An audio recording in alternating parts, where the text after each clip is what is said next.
Nyíri Péter vagyok, az Autó Nyíri csoport vezetője, és pár gondolatban szeretném összefoglalni, mit is jelent részemről a vállalkozói és vezetői szellem.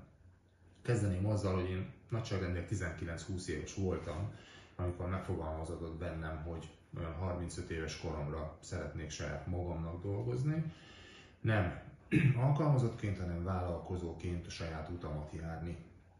Hál' Istennek az élet úgy hozta, és sikerült is megtenni, de pontosan ebből kifolyólag egy picit én érzem úgy, hogy nem feltétlenül az emberből lesz a vállalkozó, hanem a vállalkozóság kiválasztja azokat az embereket, akik alkalmasak erre a feladatra.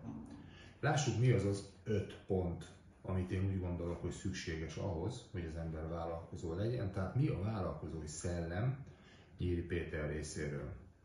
Az első talán az, hogy alkotni, meghatározni. Alkotni különböző termékeket, alkotni rendszereket, alkotni saját magam munkaköri leírásokat, és akár az alkalmazottaimnak is. Hiszen én ezt nem kapom meg senkitől, saját magam kell megoldjam ezeket. A másik az önbizalom. Bizony, megingathatatlannak kell lennie az embernek a saját maga termékében, a saját maga cégében. Pedig sokszor kapjuk a támadásokat, de bizony önbizalommal ezt át lehet ugrani, ezt az akadályt is. A harmadik a koncentráció. Úgy gondolom, hogy vállalkozónál szóba sem jöhet a 40 órás munkahét. Itt gyakorlatilag 0-24-ben azzal kell foglalkozni, hogy mitől lesz jobb. Mitől lesz jobb a termékem, mitől lesz jobb a csapatom, mitől lesz jobb a cégem. Egy marketinges, egy kicsit HR-es, egy kicsit termelési vezető, stb. Minden poszton meg kell felelni 0-24-ben. Szintén egy fontos tényező az én olvasatomban az előrelátás.